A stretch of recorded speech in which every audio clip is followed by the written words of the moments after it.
The only way the Bengals can make it a game against the Packers, much less win, is if Green Bay beats itself.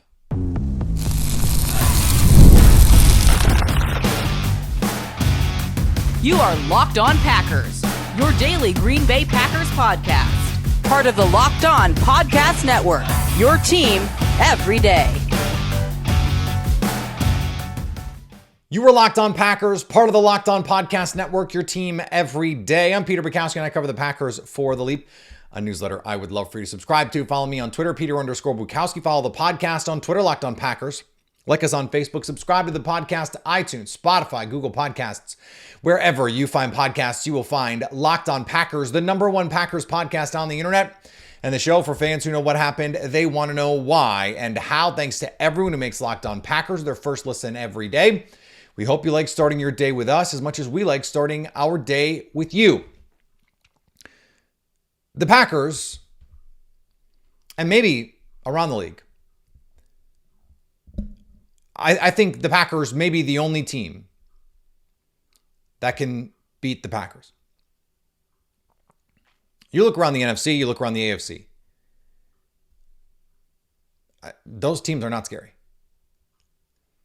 The Packers beating themselves is the way that they lost to the Browns, and it's the way they lost to the Cowboys, give or take. Now, the Browns, that defensive front, that defense in general, that defense is good enough to win a game by itself. We've seen it. They did it to Green Bay. But it ultimately landed on a self-inflicted wound that the Packers, just a mistake they could not make with the blocked kick at the end. Now, the Browns made that block, but it's a mistake from the Packers that leads to that. The Cowboys. Dak Prescott is playing at an MVP level. For my money, he's the MVP. You could say Baker Mayfield. It's those two guys, and I think there's a gap, a sizable gap between them and everybody else. He's capable of,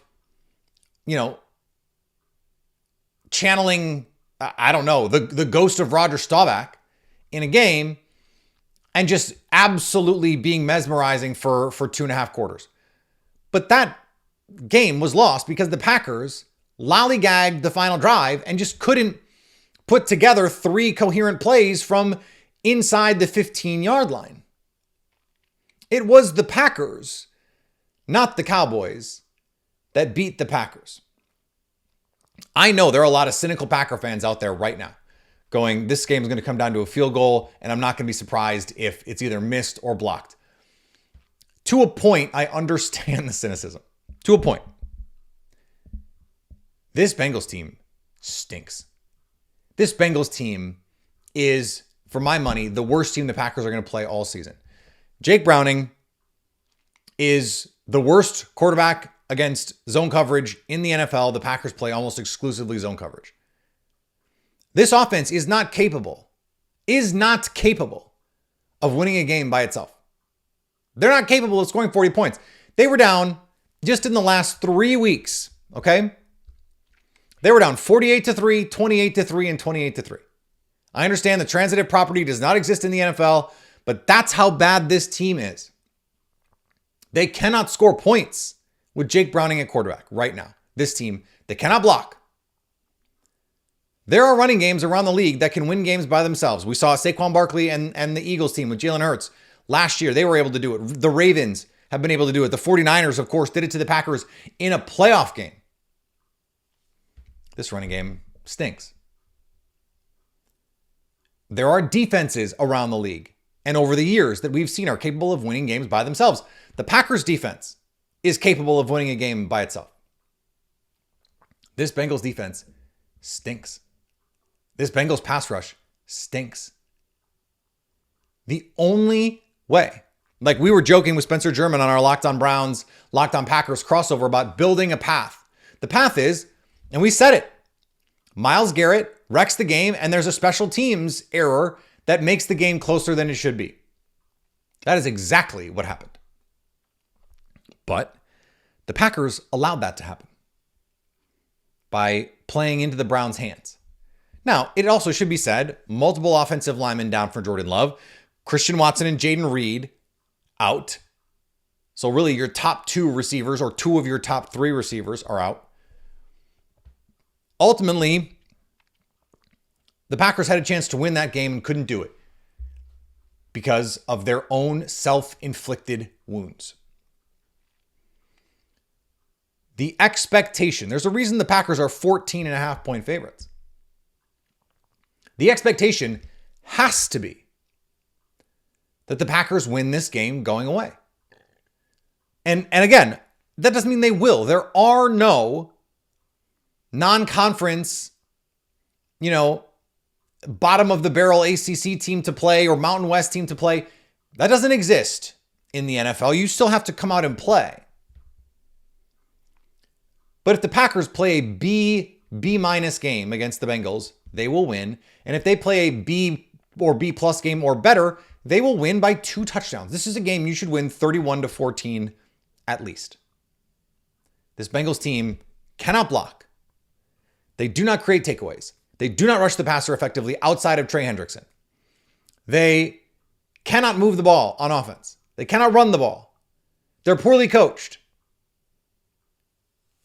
They stink. They stink. Yeah, the Browns stink, but their running game, we saw it. Their running game is good. Especially with Quinshon Judkins. The defense is really good. I know that there's some other games where the defense, didn't play quite as well.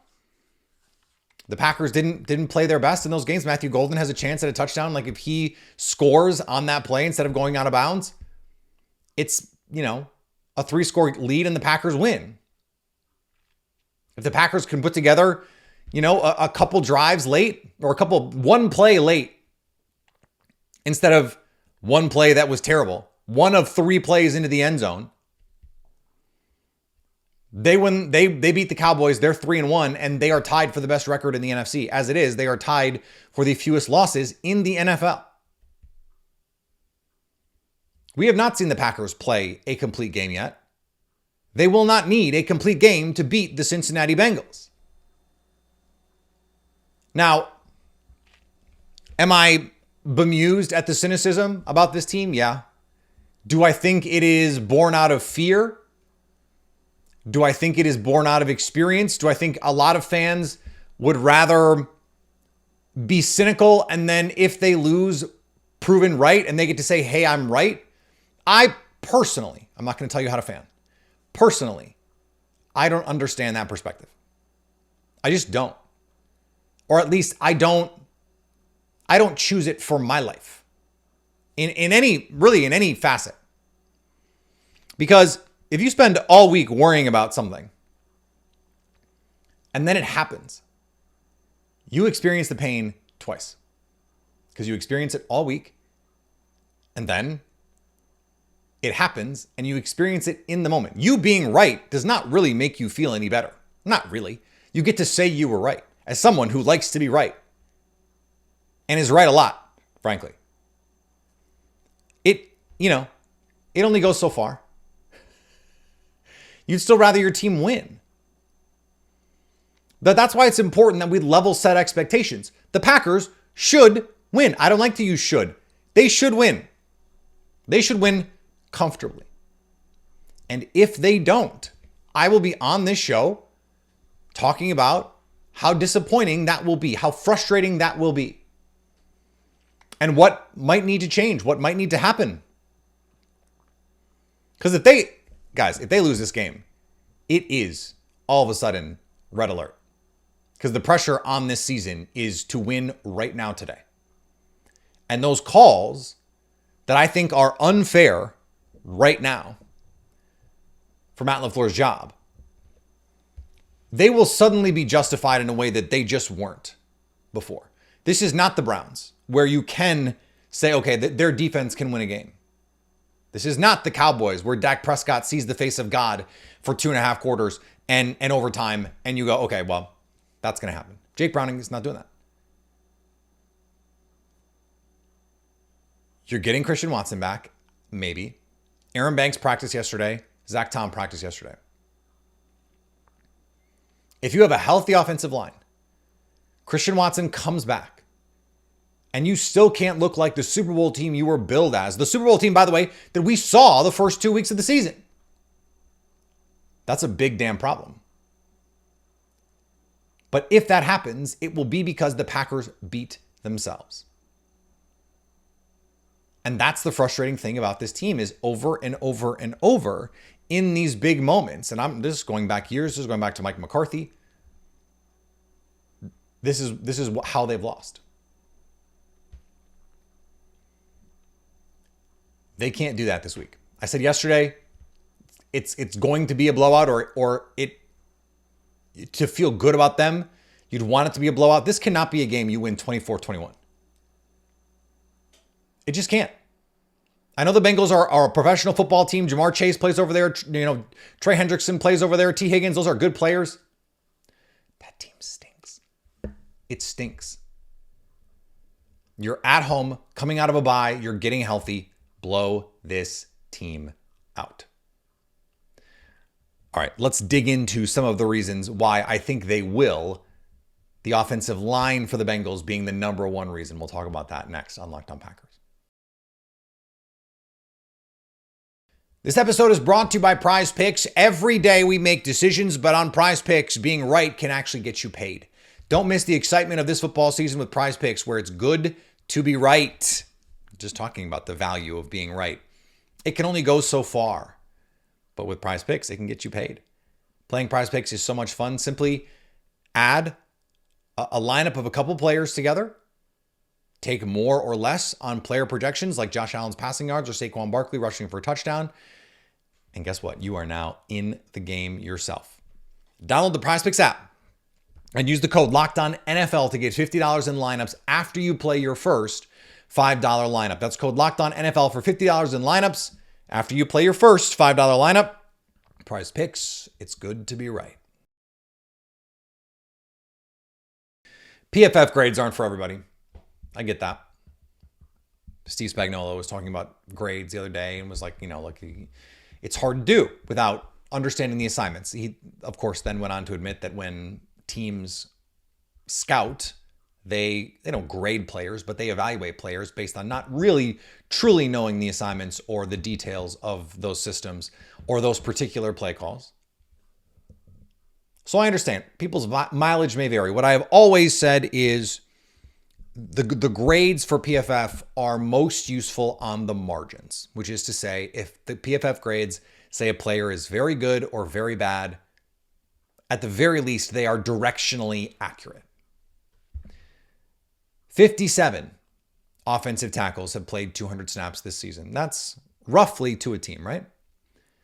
The Bengals' two starting offensive tackles ranked 42nd and 47th in pass block grade. They are below average pass protecting on the edge. Aiden Hutchinson just had 12 pressures on his own against this team. Micah Parsons just has the one sack. I know Devontae Wyatt is out. The Packers auditioned a slew of defensive tackles you've never heard of just to try and get some bodies on this team, because without Devontae Wyatt, there's questions about their interior pressure. I think you'll see more Lucas Van Ness lined up as a 3-tech in obvious passing situations, more double A-gap mugs, more Edgerrin Cooper up the middle. This offense, they just can't protect Jake Browning, and in the event that they can't protect Jake Browning, which is most of the time, Browning is going to throw the ball up for grabs. He is not an accurate quarterback, especially when you move him off his spot. And you can say, oh, well, that was true of Joe Flacco. Yeah, and they scored 10 points. For the balance of that game, it was a turnover at the end that allows them to set up the game-losing points for the Packers. Just don't do that. This pass rush, this is a get-right game for the pass rush. We talked about the Packers offense having a get-right game against the Cowboys. And while that game did not end the way that we thought it would, it was, in fact, a get-right game for the offense. They scored 40 points on the road against a Dallas defense that could not stop anybody. And I hear people, oh, the Bears, they won that game. They won that game scoring 31. the Packers scored 40. I'm not great at math, but 40 is more than 31. Teams have been able to score at will on the Bengals. Even teams that have struggled otherwise to score. 48, now I get it. 48 is a little misleading with the Vikings score because 2 of those are defensive scores. Okay, 34 offensive points. That's a ton. That is a ton. And I know Justin Jefferson not walking through that door, but this team is going to be able to score a bunch of points on Cincinnati. And then it's going to be, can Jake Browning match Jordan Love? Dak Prescott can. Jake Browning can't. So if you can get out early, if you can get 10-0, 14-0, this game is over. This game is over. The problem for the Packers against the Browns was they couldn't get that one big play that got them the comfortable lead. If you could have gotten the 17, you win. There is no way the Browns were going to score 17 against the Packers defense. This Bengals team can score 17 against the Packers. But I would expect this Packers offense to score 30. You win a game 30-17, you feel much better about the way things go. This unit is the unit where the Packers can take full advantage because this defense,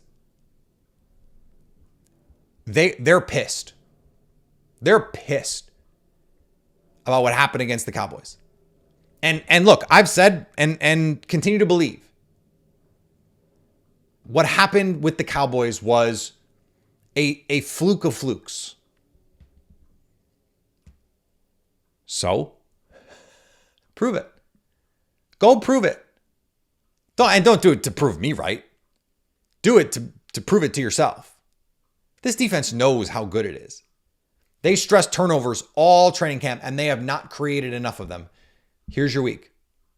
Here's your week. If you create 2 turnovers in this game, and the Packers don't turn the ball over, the Packers will win going away. That's the key to me. If you can pressure Jake Browning, if you can move him off his spot, it's over. And the zone defense numbers, the numbers against Jake Browning for zone defense, I mentioned them. Last in EPA, last in total EPA, last in passing EPA against zone coverage.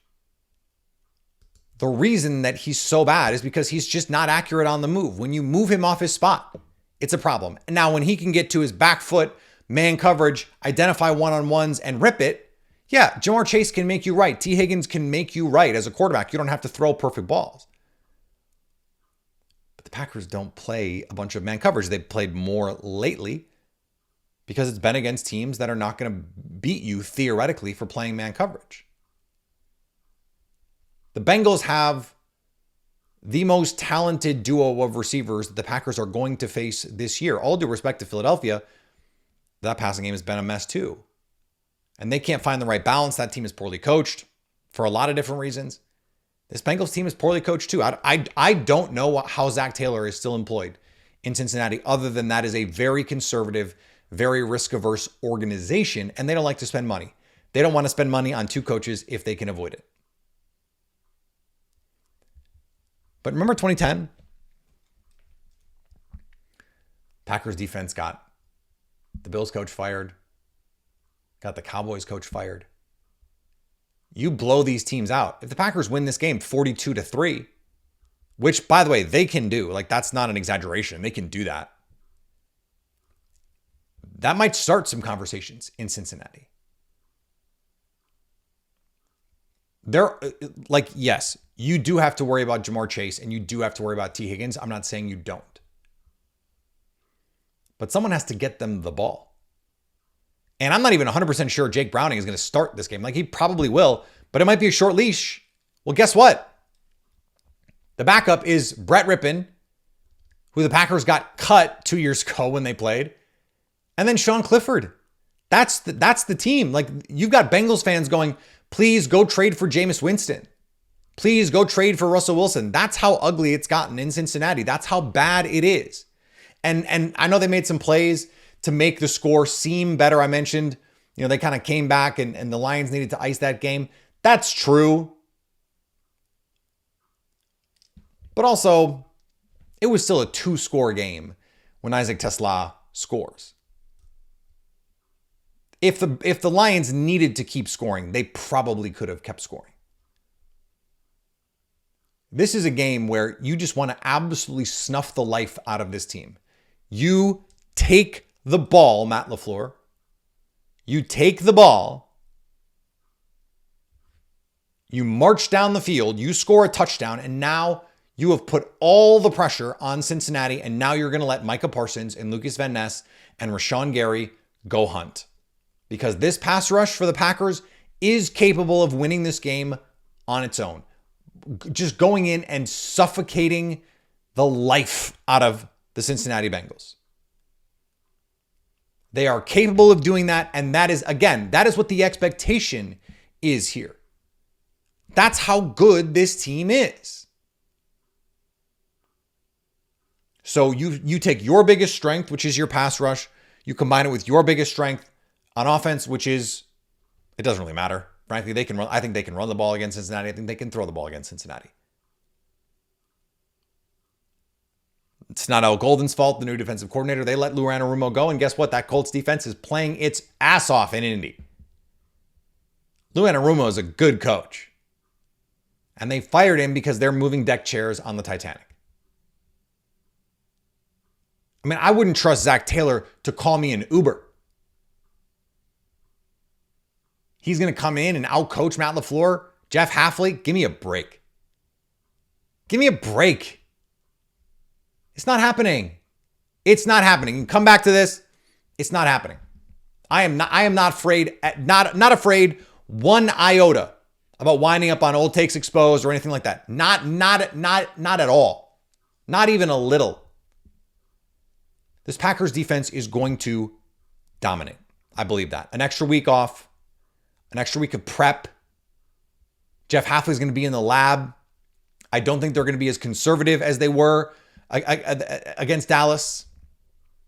They were rightly concerned about trying to big brain it against Dak Prescott because he's just too smart. All due respect to Jake Browning, he's an NFL quarterback. It's not the same level of fear. Change the picture on him. You could probably win rushing with 4. But I would come out and just release the dogs right away. Now, if that means playing man coverage, maybe it's simplifying the look too much. I understand Jeff Hafley has got a lot of weapons at his disposal. He's got a lot of ways that he can attack this. I think we'll see a mix of that stuff. I do think early downs, you just play coverage and rush 4. And then on third downs, that's when you heat up Jake Browning. That's when you come out with those exotic looks and you can win this game. Now, the Packers' offensive line, maybe not this week, maybe not even next week, but at some point, they're going to have to get this worked out. They're going to have to figure out who plays where and who's best where. That's got to start this week, and we'll talk about it next. Mazda crafts cars for those who do more than simply move. From footwork to breathwork, athletes sweat all the details. Mazda brings this same intention to how they craft every model. You can make everyday drives feel like anything but, from smooth handling to intuitive controls. Plus, all-wheel drive standard in every crossover SUV. You can drive with confidence through any season. Winters in Wisconsin can be tough. You need that all-wheel drive. Like NFL players, Mazda sweats every detail. Because when you make every move count, impossible becomes irrelevant. Mazda, move and be moved. We talked about the Rasheed Walker inconsistencies last week and the opportunity that the Packers have, potentially giving Jordan Morgan some reps at left tackle. The problem is the position he was going to play, I think, heading into the year is right guard, and Sean Rhyan has not been good there. I understand PFF grades, mileage may vary. 51 guards have played 200 snaps this season. 51. Only 3 have worse passing grades than Sean Rhyan. Now, I believe had Aaron Banks been healthy, had Zach Tom been healthy, Jordan Morgan would have been rotating in with Sean Rhyan and may have already won that job. Sean Rhyan was solid last year. Looked like he had built himself into a career where you can say that guy, starting caliber guard, you like the power that he can play with.